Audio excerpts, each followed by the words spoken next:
Kamusta mga ka-NG? Welcome back to my channel. Now, we will be discussing another topic that you need to know in the environmental engineering subject called the environmental factors. At the end of the session, hopefully the participants may acquire the following knowledge such as what are the different environmental factors that affects an organism in an environment? What is the difference between biotic and abiotic factors? What are the examples of biotic and abiotic factors? The environmental factors, or also known as ecological factors, was defined as anything that has or without life that affects an individual in a given area. There are two types of environmental or ecological factors affecting an individual in an environment, and they are the biotic factors and abiotic factors. Biotic factors are things that has life within the surrounding that directly or indirectly affects or influences an organism or individual.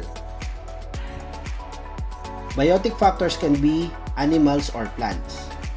Animals such as panda, cows, lions, and dogs. Trees, plants, and flowers were also considered as biotic factors. Tree is an example of biotic factor. Tree that provides us oxygen that we breathe and shades that protects us against the sunlight. Bees are also considered as biotic factor. They can affect us directly when they sting us. Also, bees can affect us directly when they pollinate plants and trees that provides us oxygen. Flower also affects us when they emit fragrance and scents the air that we breathe.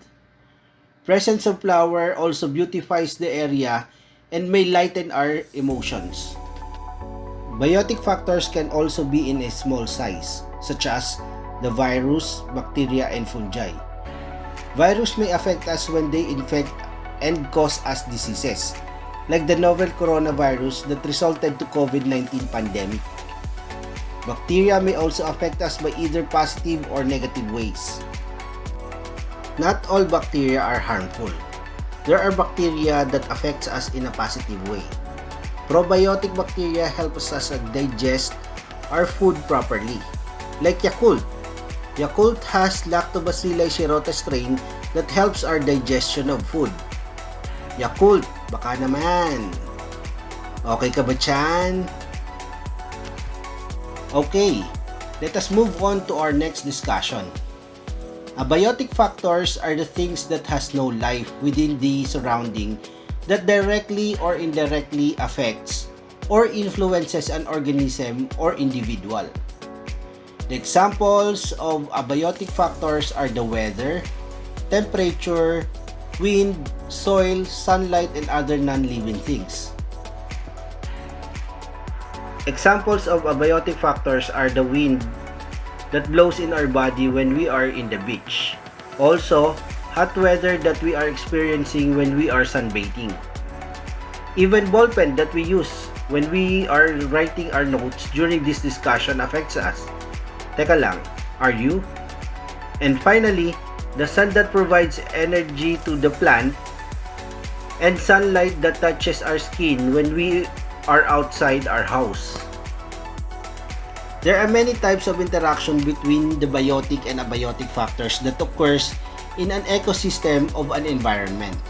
These interactions are the following: the biotic with abiotic interaction, the biotic with biotic interactions, and lastly, the abiotic with abiotic interaction.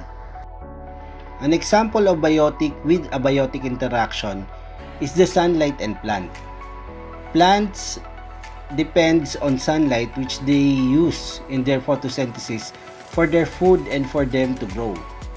Plants also requires nutrients from the soil for their nourishment. Plants and soil also considered as an abiotic and biotic interaction. Another example of biotic and abiotic interaction is the relationship between fish and water. In the photo, fish depends on water for its survival. When you get the water out of the bowl, and leave the fish alone, then the fish will die. An example of biotic with biotic interaction is the relationship between the predator and prey. Predator and prey relationships, such as the case between the grizzly bear as predator and the salmon as prey. Grizzly bear eat salmon during summer season to gain weight before they hibernate in winter. Hey, why do salmon become prey? Why? Because they always pray that they will not be caught and eaten by the grizzly bear.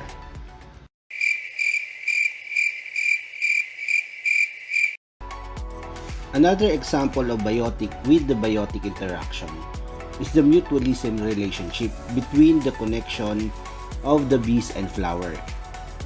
Bees needs nectars that the flowers give, while the flower needs bees in order for them to multiply through pollination process. One of the examples of abiotic with abiotic interaction is the relationship between water and temperature, as shown in this slide. The left photo were taken in 2013 before the drought strikes at Lake Oroville in Butte County, North California, USA. A year after the photo was taken, the drought occurs and affected the water level in the lake. The left side of the photo shows that water subsides due to extreme hot temperature. Another example of abiotic with abiotic interaction was the relationship between the water and the soil causing disaster such as mudslide. Mudslide occurs when soil was saturated with water, causing loosen up of soil and sliding from higher level into low-lying areas. The key aspects of the recently delivered discussion were as follows: the different environmental factors that affects an organism in an environment, the difference between abiotic and biotic factors, and the examples of biotic and abiotic factors. That's all you need to know about the environmental factors. See you in the next clip. Thank you very much for watching. You're new in my YouTube channel. Please click the subscribe button for you to get an updates on my latest videos. Please click like and share if you like this video, and leave your comments below for the improvement of my next videos. Thank you.